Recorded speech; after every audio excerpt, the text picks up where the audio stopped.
कहते हैं हर घर की दीवारों के पीछे कुछ न कुछ छिपा होता है, लेकिन अगर उसी घर में एक लाश मिल जाए तो सच और झूठ के बीच की सारी सीमाएं टूट जाती है। अब हर कोई बेगुनाह बनने की कोशिश करने लगता है, हर चेहरा एक कहानी सुनाने लगता है और हर कहानी में छुपा होगा एक नया शक। कॉमेडी, सस्पेंस और रहस्यों से भरी ये कहानी आपको आखिरी तक सोचने पर मजबूर कर देगी। तो आइए दोस्तों, माँ बहन मूवी को एक्सप्लेन करते हैं और जानते हैं इसकी पूरी कहानी। वीडियो अगर अच्छा लगे तो वीडियो को लाइक करके चैनल को सब्सक्राइब जरूर कीजिएगा, ताकि आपको इसी तरह के लेटेस्ट और फ्रेश कंटेंट मिलते रहे। तो फिल्म की शुरुआत होती है जया नाम की लड़की को दिखाते हुए, जो कि डॉक्टर के पास आई है और उसने ये बात अपने घर वालों को भी नहीं बताई है। दरअसल में जया यहाँ IVF के द्वारा बच्चा करवाना चाहती है, इसलिए वो डॉक्टर से मिलने के लिए आई थी। लेकिन डॉक्टर का कहना ये है कि ये प्रोसेस जो है वो अकेले नहीं होती है, इसमें तुम्हारे पति की भी जरूरत पड़ेगी और तो और उसका भी आना बनता है, और इस प्रोसेस में लगभग 5 से 5.5 लाख रुपए लग सकते हैं। ये सुनकर यहाँ जया हैरान रह जाती है कि तभी जया के ससुर जी का कॉल आ जाता है और वो तुरंत ही जया को अपने घर बुलाते हैं, क्योंकि उन्हें रोटियां बनवानी थी। दूसरी तरफ हम देखते हैं रेखा को, जो कि संस्कार वाइन शॉप पर मौजूद थी। वो यहाँ से कुछ वाइन की बोतलें निकालती है और जाते जाते वो यहाँ के एक लड़के से कह देती है कि वो दुकान को जल्दी बढ़ा दे। आगे हम देखते हैं सुषमा नाम की लड़की को, जो कि सोशल मीडिया पर लाइव थी और उसके साथ मानस नाम का एक लड़का भी था। वो लड़का कोई और नहीं बल्कि सुषमा की जीजाजी है, मतलब कि जया का वो पति है। लेकिन इस लाइव सेशन में यहाँ पर सुषमा के लिए बहुत सारे नेगेटिव कमेंट आ रहे थे। ये देखकर उसे बिल्कुल भी अच्छा नहीं लगता। तो रेखा की ये दोनों बेटियां हैं, जिनका नाम जया और सुषमा है। तीनों की लाइफ जो है वो कोई ठीक नहीं चल रही है। जया एक ऐसी हाउसवाइफ है जो कि घर से बहुत ही कम बाहर निकलती है। वो हमेशा बस घर के काम में ही लगी रहती है। उसके 3 देवर हैं, जो कि एक ही शक्ल के हैं और तीनों ही हमेशा भूखे रहते हैं। इसी वजह से जया जो है वो हमेशा रोटियां बनाती रहती है और वहाँ रेखा जो है वो बिल्कुल अकेली है। उसके घर में वो अकेली रहती है और यह अकेलापन उसे बहुत बुरा लगता है, क्योंकि दोनों बेटियां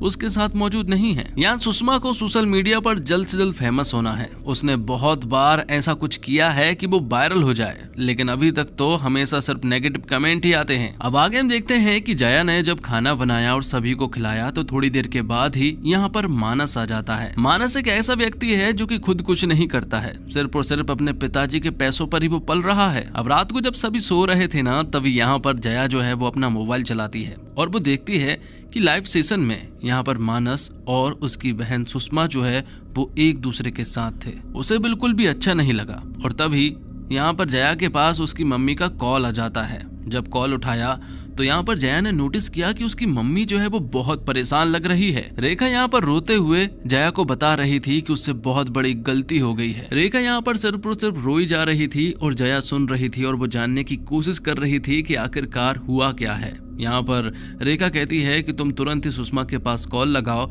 और उसे भी कॉन्फ्रेंस में लो, तब जाकर वो बताएगी। तब यहाँ पर जया ऐसा ही करती है, वो सुषमा को कॉन्फ्रेंस में लेती है और वो तीनों ही बात करने लगते हैं। लेकिन रेखा तो अभी भी रोई जा रही थी। अब दोनों बेटियों को ऐसा लगने लगा था कि उनकी माँ जो है वो ड्रामे कर रही है। लेकिन तभी रेखा बताती है कि गुप्ता जी की डेथ हो गई है। ये सुनकर दोनों बेटियां ज्यादा पैनिक नहीं होती है, क्योंकि मरना तो एक दिन सभी को है।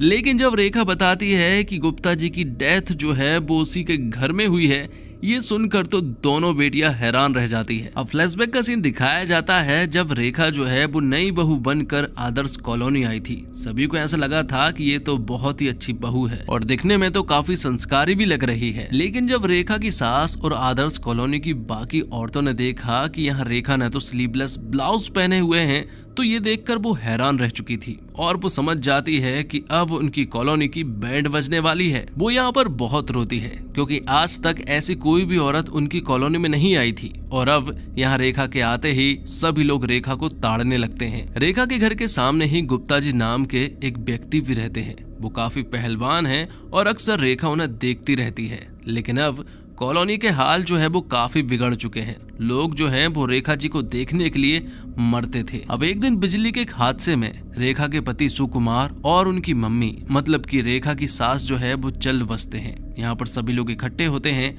और यहीं पर गुप्ता जी भी आए हुए थे। यहाँ मालूम चलता है कि सुकुमार ने गुप्ता जी से ढेर सारा कर्जा लिया हुआ था और बदले में अपना घर गिरवी रखा था। लेकिन अब उनके जाने के बाद अब गुप्ता जी को ऐसा लगा कि रेखा जो है वो पूरी तरह से अकेली है और इस हालत में उनसे घर छीनना अच्छी बात नहीं होगी। तब उन्होंने रेखा के ऊपर तरस खाया और ये बड़ा कदम नहीं उठाया। अब कहानी प्रेजेंट में आती है जब जया जो है वो रेखा मतलब कि अपनी माँ के घर आ चुकी थी। रेखा जो है वो बिल्कुल नॉर्मल बिहेव कर रही थी क्योंकि किसी को शक नहीं होना चाहिए कि उनके घर में किसी की डेथ हो चुकी है। जया अंदर आते ही सबसे पहले गुप्ता जी की डेड बॉडी को देखती है। वो हैरान रह जाती है कि आखिरकार एक इंसान यहाँ पर मर कैसे गया है। जया के पास ढेर सारे सवाल थे और वो रेखा से ये सारे सवाल पूछना भी चाहती है कि तभी यहाँ जया की बहन सुषमा आ जाती है और वो भी बिल्कुल नॉर्मल बिहेव करती है ताकि किसी को भी शक ना हो। अब दोनों बहन यहाँ पर जानना चाहती है कि आखिरकार ये सब कुछ हुआ कैसे। तब यहाँ पर रेखा बताना स्टार्ट करती है। दोनों बहन ने यहाँ पर रेखा का मोबाइल चेक किया तो रेखा ने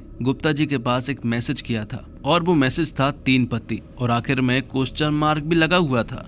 जरूर ये कोड वर्ड होगा। रेखा बताती है कि उसने 3 पत्ती खेलने के लिए गुप्ता जी को बुलाया जरूर था, लेकिन वो घर में घुसते ही उसके साथ बदतमीजी करने लगे थे। वो उनसे बचते बचाते किचन की तरफ गई, लेकिन वहां भी वो आ गए और वो उसके साथ मिसबिहेव करने लगे थे। तब उसने उन्हें धक्का मारा और ये सब कुछ हो गया। तो अब वो लोग प्लान बनाते हैं कि किसी तरह से इस डेड बॉडी को ठिकाने तो लगाना ही पड़ेगा। इसलिए रात होते ही हम गुप्ता जी की डेड बॉडी को पैक करेंगे और उसे नाले में फेंक कर आ जाएंगे। लेकिन ये सब कुछ इतना आसान नहीं होने वाला था क्योंकि अभी गुप्ता जी की पत्नी मतलब कि गुप्ता आंटी जो है वो गुप्ता जी को ढूंढेगी जरूर, क्योंकि आज रात वो एक छोटा सा प्रोग्राम करवाने वाले हैं। लेकिन फिलहाल यहाँ गुप्ता आंटी तो घोड़े बेचकर सो रही थी। जब उनकी नींद खुली तो वो दूध लेने के लिए गई। जहाँ गुप्ता आंटी को ऐसा लग रहा था कि गुप्ता जी हर रोज की तरह रनिंग के लिए गए होंगे और कहीं पर कसरत कर रहे होंगे। लेकिन यहाँ पर गुप्ता आंटी को मालूम चलता है कि गुप्ता जी तो आज बाहर गए ही नहीं है। गुप्ता आंटी अभी भी नॉर्मल थी क्योंकि गुप्ता जी कभी भी हर कहीं जाते रहते हैं। तभी यहाँ पर हम देखते हैं गुप्ता जी की बेटी गोल्डी को, जिसकी जल्द ही शादी होने वाली है। अब गुप्ता जी इतने गायब थे इसलिए यहाँ पर गुप्ता आंटी जो है वो उनके नंबर पर कॉल लगाती है। कॉल कोई रिसीव नहीं करता है तो वो ढेर सारे मैसेज भेजती है और जब ये सारे मैसेज रेखा, जया, सुषमा के पास लगते हैं तो वो हैरान थे क्योंकि उन्हें मालूम चला है कि दरअसल में गुप्ता आंटी और गुप्ता जी के बीच में जमकर लड़ाई हुई है और गुप्ता आंटी को ऐसा लग रहा है कि लड़ाई की वजह से ही गुप्ता जी जो है वो घर छोड़कर चले गए हैं। दूसरी तरफ जया के पास ससुराल से कॉल पर कॉल आ रहे हैं कि वो जल्दी से वापस आए, लेकिन जया अपने ससुराल में बताती है कि उसकी माँ की तबीयत बहुत खराब है और वो मरने की हालत में है, इसलिए वो अभी फिलहाल तो नहीं आ सकती है। कि तभी यहाँ पर हम महेश्वरी नाम के एक इंस्पेक्टर को देखते हैं जो कि आते ही जया को डरा देता है और यहाँ पर हमें मालूम चलता है कि दरअसल में जया और महेश्वरी दोनों ही साथ में स्कूल में पढ़ा करते थे और काफी अच्छे दोस्त भी थे और महेश्वरी तो जया को पसंद भी किया करता था। अब गुप्ता जी के घर का रात का प्रोग्राम स्टार्ट हो जाता है। हर एक इंसान जो है वो सिर्फ और सिर्फ गुप्ता जी के बारे में ही पूछ रहा था, लेकिन गुप्ता आंटी ने ये नहीं बताया कि गुप्ता जी गायब है। उन्होंने तो सभी को यही बताया कि वो इधर ही कहीं होंगे, लेकिन ये बताते हुए गुप्ता आंटी जो है वो परेशान हो चुकी थी क्योंकि हर एक इंसान ही उनसे गुप्ता जी के बारे में पूछ रहा था। आगे हम देखते हैं कि अब तीनों मिलकर गुप्ता जी की डेड बॉडी को कवर करना स्टार्ट करती हैं। लेकिन यहीं पर जया यहाँ पर रेखा को बताती है कि उसे कुछ पैसों की जरूरत है, लेकिन रेखा को ऐसा लगा था कि शायद कुछ पैसों की जरूरत होगी। लेकिन जया बताती है कि उसे 5-5.5 लाख रुपए की जरूरत है। यहाँ पर रेखा पूछती है कि आखिरकार तुम्हें इतने पैसे क्यों चाहिए। तब जया बताती है कि पर्सनल काम है। गुप्ता आंटी अभी भी बार बार गुप्ता जी के पास लगातार मैसेज कर रही थी। वो तो उन्हें धमकी दे रही थी कि अगर वो घर नहीं आए तो वो उनकी टांगे तोड़ देगी, लेकिन अगले ही पल वो नरम हो जाती है और वो कहती है कि वो उनके साथ ऐसा कुछ भी नहीं करेगी, बस वो घर आ जाए। अब तीनों मिलकर जब डेड बॉडी को कवर करके एक दूसरे रूम में लेकर जा रहे थे ना, तभी अचानक से डेड बॉडी जो है वो मूवमेंट करती है। ये देखकर तीनों ही डर जाती है क्योंकि यहाँ पर अब तीनों को एक बात पता चलती है और वो बात ये थी कि गुप्ता जी जो है वो भी जिंदा है और वो तो आराम से सो रहे हैं। अब प्रॉब्लम काफी बढ़ चुकी थी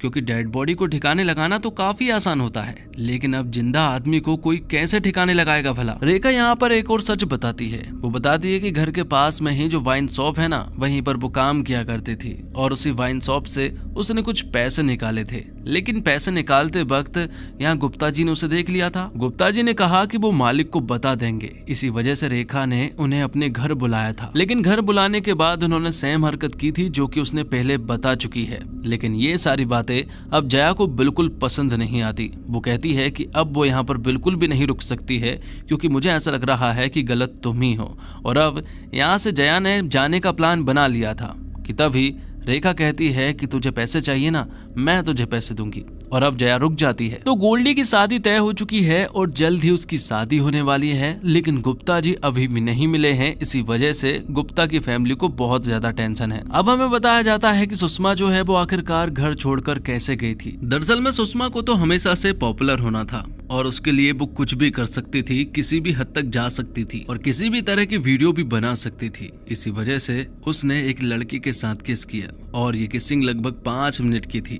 ये वीडियो उसने इंटरनेट पर डाल दिया और धीरे धीरे ये वीडियो जो है वो वायरल हो जाता है। लेकिन अब आदर्श कॉलोनी के लोग जो है वो गुस्से में थे, क्योंकि सुषमा ने जो हरकत की है उसके बाद से कोई भी नहीं चाहता है कि सुषमा जो है वो इस कॉलोनी में रहे। इसी वजह से सभी लोग यहाँ उसके घर के सामने ही धरना दे देते हैं और अब ना चाहते हुए भी रेखा को अपनी बेटी मतलब कि सुषमा को घर से बाहर निकालना पड़ता है। लेकिन ये एक सोची समझी चाल थी, जिसके बाद सुषमा जो है वो जया के घर चली जाती है। लेकिन वहां भी सुषमा जो है वो ठीक ढंग से नहीं रहती, क्योंकि वहां वो जया के पति मतलब कि मानस के साथ रहने लगती है और दोनों ढेर सारे वीडियोस बनाने लगते हैं। आगे हम देखते हैं कि गुप्ता आंटी जो है वो अब रेखा के घर पर आ जाती है। वो दरअसल में यहाँ पर गोल्डी की शादी तय हो चुकी है ना, इसलिए वो यहाँ पर लड्डू खिलाने के लिए आई थी और वो घर के अंदर घुसने के लिए काफी ज्यादा उतावली हो रही थी। जब उसे मौका मिला ना तो वो तुरंत ही घर के अंदर घुस जाती है और तंत्र मंत्र वाला एक नारियल जो है वो उनके गमले में रखकर आ जाती है। साथ ही गुप्ता आंटी को यहाँ पर कोई बहुत गंदी बदबू भी आ रही थी।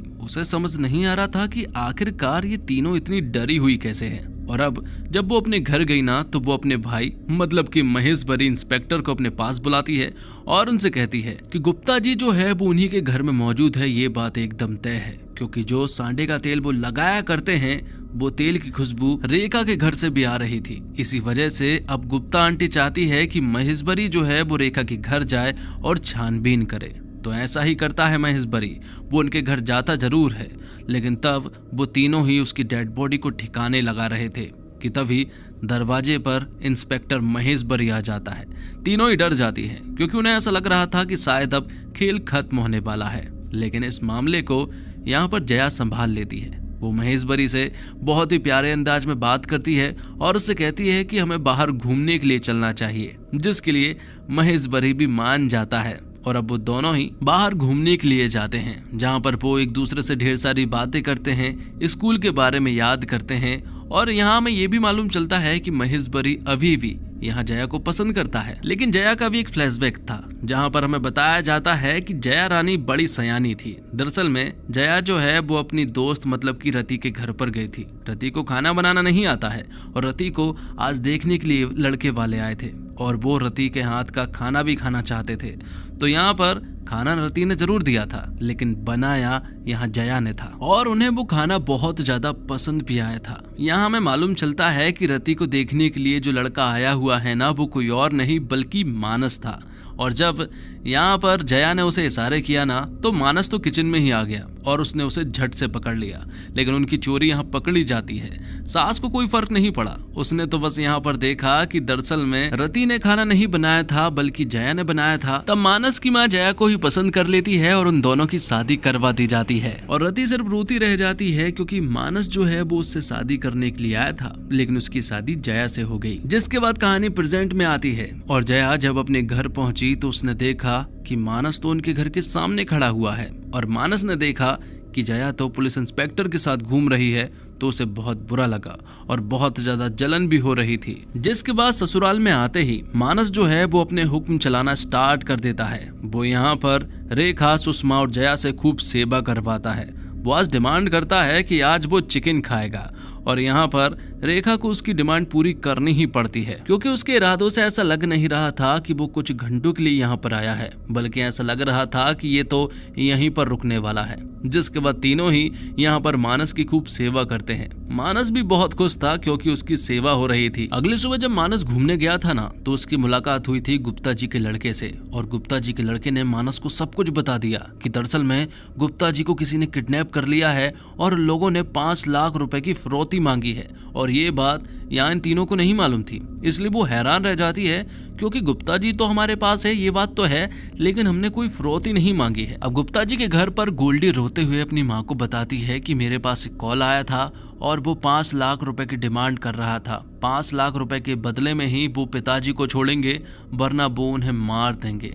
इसलिए उन्हें तो उनकी डिमांड पूरी करनी ही होगी और ये काम महेशवरी को सौंपा जाता है। महेशवरी यहाँ पर प्लान बनाता है कि हम उस आदमी को पकड़ लेंगे। उस आदमी ने रात को 2 बजे पैसे लेकर बुलाया है। मैं अपनी पूरी पुलिस टीम के साथ तैयार रहूंगा और हम उस आदमी को पकड़ लेंगे। अब हमें बताया जाता है कि रेखा ने बहुत सारे उल्टे सीधे धंधे किए हैं, जैसे उसने नाइटी का बिजनेस किया था, जिसके बाद उसने टिफिन वाला भी बहुत दिनों तक बिजनेस किया, और बाद में उसने साइबर कैफे भी चलाया था जहां पर कि लोग जो है वो उसके घर पर गंदी वीडियोस देखने के लिए आया करते थे। कहानी प्रेजेंट में आती है जहां पर कि जया, सुषमा और रेखा जो है वो आपस में ही लड़ाई कर रहे थे, क्योंकि उन्हें समझ नहीं आ रहा था कि आखिरकार किसने फिरौती मांगी है। और सबसे ज्यादा शक तो रेखा पर ही हो रहा है क्योंकि उसे ही हमेशा से पैसे चाहिए थे और ऐसे काम तो रेखा ही कर सकती है। यहाँ हमें एक बात और मालूम चलती है कि सुषमा जो है ना वो जया की स्टेप सिस्टर है, मतलब कि जया के पिता तो सुकुमार है, लेकिन उनके मारे जाने के बाद सुषमा पैदा हुई थी। लेकिन सुषमा के पिता कहाँ पर है ये बात किसी को नहीं पता है क्योंकि वो घर छोड़कर चले गए थे।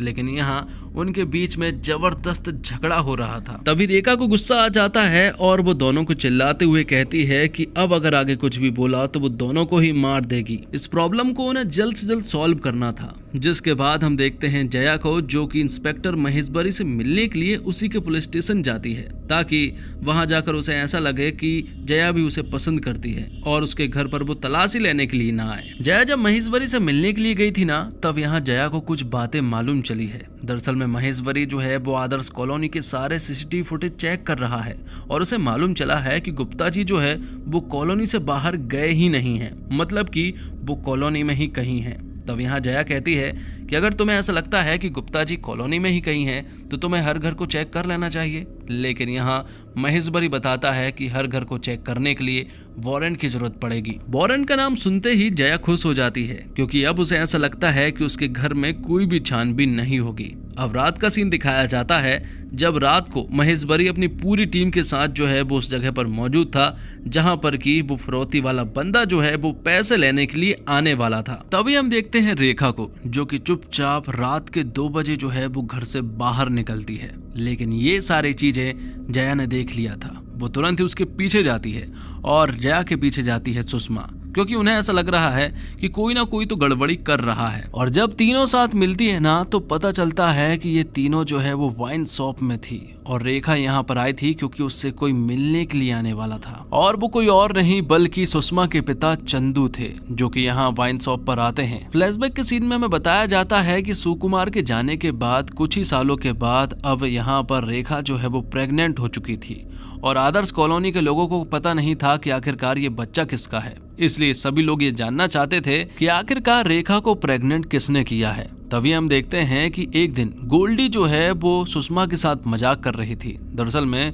गोल्डी ने सुषमा से उसके पिता के बारे में उल्टी सीधी बातें बोल दी थी। तब सुषमा ने गोल्डी के 2 दांत तोड़ दिए थे और फिर बाद में गुप्ता जी ने गोल्डी के सोने के दांत लगवाए थे। अब कहानी प्रेजेंट में आती है जहां पर कि सुषमा जो है वो अपने पिताजी से पहली बार मिलती है। चंदू ने भी सुषमा को पहली बार ही देखा था, लेकिन वो उसे बता रहा था कि उसने उसे देखा है। साथ ही वो सुषमा को सरला नाम से पुकार रहा था, उसे तो उसका नाम तक याद नहीं है। और यहाँ मालूम चलता है कि दरअसल में रेखा जो है वो चंदू को कुछ पैसे देने के लिए आई है। रेखा बताती है कि चंदू दरअसल में एक अंडर कवर एजेंट है। ये बात किसी को भी ना पता चले, इसी वजह से वो मुझसे चुपचाप से मिलते हैं। लेकिन यहाँ जया को ऐसा लग रहा है कि इन दोनों ने मिलकर ये सारी प्लानिंग की है और फिरौती भी इन दोनों ने मिलकर ही मांगी है। लेकिन रेखा हर बार की तरह अभी भी कहती है कि उसने ऐसा कुछ भी नहीं किया है। तो वही सुषमा तो सिर्फ और सिर्फ अपने पिता को देखी जा रही थी क्योंकि वो अपने पिता से पहली बार मिली थी। पूरी जिंदगी भर उसे अपने पिता की कमी खली है, लेकिन यहाँ अभी भी कुछ राज दफन थे।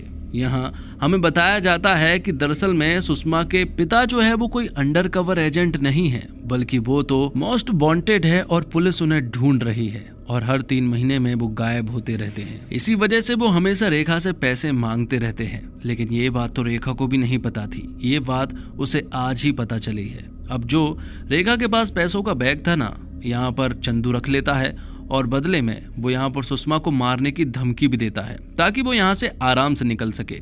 थोड़ी देर के बाद ही यहाँ पर चंदू चुपचाप से यहाँ निकल जाता है और यहाँ हम देखते हैं महेश्वरी को, जो कि अभी भी उस चोर का इंतजार कर रहा था। लेकिन अब बहुत देर हो चुकी थी क्योंकि महेश्वरी की नींद लग जाती है और जिस इंसान ने फिरौती के पैसे के लिए कहा था वो पैसे लेकर यहाँ से चला भी जाता है। अब सुषमा अपनी माँ के ऊपर बहुत गुस्सा करती है क्योंकि वो एक ऐसे इंसान से प्यार करती थी और वो एक ऐसे इंसान की बेटी है जो कि एक मोस्ट वांटेड है। इसी वजह से यहाँ उनके बीच में झगड़ा होने लगा था कि तभी हम देखते हैं कि गुप्ता जी जो है वो खड़े हो जाते हैं। वो ये सारी बातें सुन रहे थे और अब वो कहीं ना कहीं इन लोगों को मार पीट कर यहाँ से भागने भी वाले थे। लेकिन तभी उनके बीच में हाथापाई होने लगती है और गुप्ता आंटी ने जो नारियल छिपाया था ना, वो नारियल अब यहाँ जया के हाथ में आ जाता है और वो सीधा गुप्ता जी के सर पर दे मारती है, जिस वजह से अब गुप्ता जी सचमुच ही मारे जाते हैं। लेकिन आवाज बहुत जोर से आई थी और जया पूरी तरह से हैरान रह चुकी थी। जो आवाज जोर से आने की वजह से मानस भी जाग जाता है। मानस अब जानना चाहता है कि आखिरकार जया जो है वो उस कमरे में क्या कर रही थी और आवाज कैसी आ रही थी।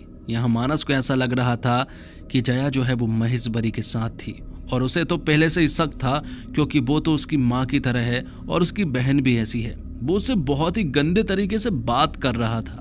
ये सारी बातें सुनने के बाद अब जया को भी गुस्सा आ जाता है और अब वो मानस को बिल्कुल नहीं छोड़ती है। वो उसे इतना ज्यादा बुरा सुनाने लगती है कि मानस के मुंह से एक शब्द नहीं निकलता। वो उसे घर से बाहर निकालती है और कहती है कि आज के बाद यहाँ वापस आने की जरूरत नहीं है। वो डिवोर्स के पेपर भी सेंड कर देगी और वो तेरे पिताजी से भी बात कर लेगी। एक तरह से जया ने बिल्कुल सही किया क्योंकि जया की हालत उसके ससुराल में बहुत ही ज्यादा खराब थी। अब यहाँ जया अपनी माँ और बहन से कहती है कि गुप्ता जी की डेड बॉडी को ठिकाने लगाएंगे और उसके बाद हमारा तुम्हारा कोई रिश्ता नहीं। मैं यहाँ से हमेशा के लिए घर छोड़कर चली जाऊंगी। सुषमा यहाँ पर अपनी बहन जया को बताती है कि उसके और जीजा जी मतलब कि मानस के बीच में कुछ भी नहीं है। उसने बता दिया था कि वीडियोस बनाने के लिए बस वो उनके साथ थी। अब अगली सुबह जब होती है ना, तो सबके पैरों तले जमीन खिसक जाती है क्योंकि गुप्ता जी को होश आ चुका था और वो घर से बाहर थे। उनके हाथ बंधे हुए थे और मुंह में कपड़ा था, लेकिन फिर भी वो अपने घर पहुंच जाते हैं। लेकिन वहां पता चलता है कि उनके दिमाग पर चोट लगी है। इसी वजह से ना तो वो कुछ बोल पा रहे हैं और ना ही कुछ समझ पा रहे हैं और ना ही किसी को पहचान पा रहे हैं। ये देखकर गुप्ता आंटी और उनके घर के सभी लोग जो है वो हैरान थे कि आखिरकार गुप्ता जी को क्या हो गया। यहाँ महेश्वरी के हाथ अब कुछ सुराग लगते हैं। जैसे कपड़े से उनका मुंह बांधा गया था ना, वो दरअसल में एक ब्लाउज था। रानी कलर का ये ब्लाउज किसका है ये बात सभी को मालूम है। इसी वजह से अब उनका पूरा शक जाता है रेखा के ऊपर और अब महेश्वरी जो है वो उनके घर की तरफ बढ़ने लगता है। लेकिन सबूत और वारंट ना होने की वजह से महेश्वरी जो है वो उनके घर पर नहीं जा पाता है और तभी हम देखते हैं कि रेखा के पास गुप्ता जी का कॉल आता है। मालूम चलता है कि गुप्ता जी तो अपने घर वालों के सामने नाटक कर रहे हैं। वो तो बिल्कुल ठीक है और अब वो रेखा से कहते हैं कि जो तुमने किया है ना, उसकी सजा तो तुम्हें मिलकर रहेगी। तुम जेल जाने के लिए पूरी तरह से तैयार हो जाओ या फिर मैं तुम्हें एक ऑफर देता हूँ, जल्द से जल्द ये घर जो है वो खाली कर दो। अगर ये घर खाली कर देती हो तो तुम्हारे साथ कुछ भी नहीं होगा, लेकिन अगर घर खाली नहीं किया तो जेल की चक्की पीसने के लिए तैयार हो जाना। फिर गुप्ता जी कहते हैं वरना तुम्हें पता ही होगा कि तुम्हारे साथ क्या हो सकता है। फ्लैशबैक का एक सीन दिखाया जाता है जब रेखा ने साइबर कैफे का बिजनेस स्टार्ट किया था। ये काम जो है वो आदर्श कॉलोनी के किसी भी इंसान को पसंद नहीं आया था। इसी वजह से आदर्श कॉलोनी के ढेर सारे लोगों ने रेखा के घर पर हमला कर दिया था और पूरे घर को तहस नहस कर दिया था। कहानी प्रेजेंट में आती है जहां पर कि रेखा कहती है कि कुछ भी हो जाए वो इस घर को गुप्ता जी को नहीं देने वाली। गुप्ता जी भी कोई ठीक इंसान नहीं है, ये बात उसे पता है। हालांकि वो जेल जाने के लिए तैयार है, लेकिन वो इस घर को उसे नहीं सौंपेगी। रही बात तुम दोनों की, तो तुम दोनों ही अब इस घर में रहने वाली हो। रेखा बताती है कि गुप्ता जी को हर एक इंसान जो है वो बहुत ही अच्छा समझते हैं लेकिन ऐसा नहीं है। गुप्ता जी जो है वो हर एक उसी इंसान की तरह है जिसने उसके ऊपर गंदी नजर डाली है। रेखा बताती है कि सुकुमार के जाने के बाद गुप्ता जी ने कोई भी मौका नहीं छोड़ा था उसके नजदीक आने के लिए। रेखा उसे नहीं रोक पाई क्योंकि उसका घर जो है वो गिरवी है। अब कहानी प्रेजेंट में आती है जहां पर कि तीनों ने ही कुछ न कुछ प्लान तो बनाया था, लेकिन रात होते ही उन्होंने गुप्ता जी को अपने घर पर बुलाया। उस रात गुप्ता जी की पूरी फैमिली जो है वो एक प्रोग्राम में गई हुई थी। गुप्ता जी घर पर अकेले थे और उन तीनों ने गुप्ता जी को अपने घर बुला लिया। गुप्ता जी चाहते हैं कि उसकी सेवा की जाए, इतने दिन की जो थकान मौजूद है ना वो पूरी थकान मिटाई जाए। अब गुप्ता जी सबसे पहले कहते हैं कि तीनों मिलकर यहाँ पर डांस करो। तीनों के पास कोई और रास्ता नहीं था, इसलिए गुप्ता जी की बात माननी पड़ती है। दूसरी तरफ गुप्ता जी की पूरी फैमिली जो है वो एक प्रोग्राम में मौजूद थी जहां पर कि वो लोग खूब एंजॉय कर रहे थे। अब गुप्ता जी के कहने पर तीनों ही रेखा, जया, सुषमा यहाँ पर डांस करने लगते हैं। फिर गुप्ता जी उन तीनों से ही मालिश करवाता है, लेकिन तब तक रेखा ने गुप्ता आंटी के पास मैसेज कर दिया था कि गुप्ता जी जो है वो हमारे घर में अधनंगे पड़े हुए हैं, इन्हें यहाँ से लेकर चले जाओ। वहीं दूसरी तरफ हम ये भी देखते हैं कि ये जो सब कुछ हो रहा है ना, उन सब की वीडियो भी बन रही है। तभी गुप्ता आंटी यहाँ पर आ जाती है और वो गुप्ता जी को इस हालत में देखकर हैरान रह जाती है। लेकिन गुप्ता जी अपनी पत्नी को सब कुछ बताने की कोशिश करते हैं कि ये तीनों दरअसल में डायन हैं और ये लोग मुझे फंसाने की कोशिश कर रही हैं। गुप्ता जी कहते हैं कि अब बस बहुत हुआ, अब जेल जाने के लिए तैयार हो जाना, क्योंकि उसके पास बहुत सारे सबूत है कि तुम लोगों ने मुझे मारा और किडनैप करके रखा और जान से मारने की भी कोशिश की थी। पर रेखा कहती है कि तेरे पास जितने भी सबूत है ना, उनसे हमें कोई लेना देना नहीं है, लेकिन हमारे पास जो सबूत है ना, जो हाल ही में हमने वीडियो बनाया है, उसके बाद तो हर एक इंसान यही कहेगा कि तू ही गलत है। गुप्ता आंटी गुप्ता जी को यहाँ से ले जाने लगती है, लेकिन गुप्ता जी कहते हैं कि उस वीडियो में ये तीनों भी तो हैं, मैं अकेला ही थोड़ी ना उस वीडियो में, ये तीनों मेरी मालिश कर रही हैं जिस तरह से, उसे देखकर तो इनकी इज्जत भी जाएगी। लेकिन यहाँ पर तीनों ही जोर जोर से हंसने लगती है। वो कहती है कि हमारी इज्जत तो कभी इस कॉलोनी में थी ही नहीं, और अगर हम ये वीडियो पोस्ट कर भी देते हैं तो हमारा कुछ भी नहीं बिगड़ेगा, क्योंकि हमारे घर में तो अक्सर तोड़फोड़ होती ही रहती है, कोई ना कोई आता ही रहता है और हर कुछ आरोप लगाता ही रहता है। लेकिन तेरे ऊपर पहली बार कोई आरोप लगेगा और पहली बार तेरे घर पर कोई तोड़फोड़ होगी तो तुझे कैसा लगेगा। महेशबरी भी यहाँ अपने जीजा से मिलता है, मतलब कि गुप्ता जी से। महेशबरी ने गुप्ता जी से कहा भी था कि अगर आप स्टेटमेंट देने के लिए रेडी हैं तो हम इन तीनों को अरेस्ट कर सकते हैं, लेकिन गुप्ता जी उसकी बातों से सहमत नहीं थे और वो कहते हैं कि वो कुछ भी नहीं करेंगे। अब कुछ हफ्तों के बाद सब कुछ नॉर्मल हो चुका था। तीनों मिलकर यहाँ पर टीवी देख रही थी और तभी एक म्यूजिक कंपटीशन के दौरान उनकी नजर पड़ती है गोल्डी पर, जो कि शादी के जोड़े में थी, और वो यहाँ सबको बता रही थी कि उसके घर वाले उसकी शादी करना चाहते थे, लेकिन मैं अपने सपने पूरा करना चाहती थी, इसलिए मैं यहाँ पर भाग कर आई हूँ। और उसने ये भी बताया कि उसके पास 5-5.5 लाख रुपए हैं जो कि उसने सेविंग्स करके बचाए थे। लेकिन यहाँ पर क्लियर हो जाता है कि दरअसल में जिस इंसान ने फिरौती के पैसे मांगे थे ना, वो कोई और नहीं बल्कि गोल्डी ही थी। गोल्डी को सब कुछ मालूम था। गोल्डी ने गुप्ता जी को रेखा के घर पर जाते हुए भी देख लिया था, इसी वजह से उसे तो सारी चीजें पहले से ही मालूम थी। आखिर में हम देखते हैं कि जया, रेखा, सुषमा जो है वो गली में आती है और कॉलोनी के सामने ही वो जोर जोर से नाचने लगती हैं, क्योंकि कॉलोनी वाले तो हमेशा बातें बनाते रहते हैं, लेकिन उनकी बातों से उन्हें कोई फर्क नहीं पड़ता। इसी के साथ ये वीडियो यहीं पर समाप्त हो जाता है। उम्मीद करता हूँ दोस्तों आपको ये वीडियो पसंद आई होगी। वीडियो पसंद आई हो तो वीडियो को लाइक करें और चैनल को भी सब्सक्राइब करें, और अगर आपको ये फिल्म पसंद आई हो तो इस फिल्म को रेट भी जरूर करें कि आप इस फिल्म को 10 में से कितने स्टार देना चाहेंगे। मिलते हैं अगले वीडियो के साथ, तब तक के लिए आप हमारे चैनल के साथ बने रहिए। धन्यवाद। जय हिंद, जय भारत, जय श्री राम।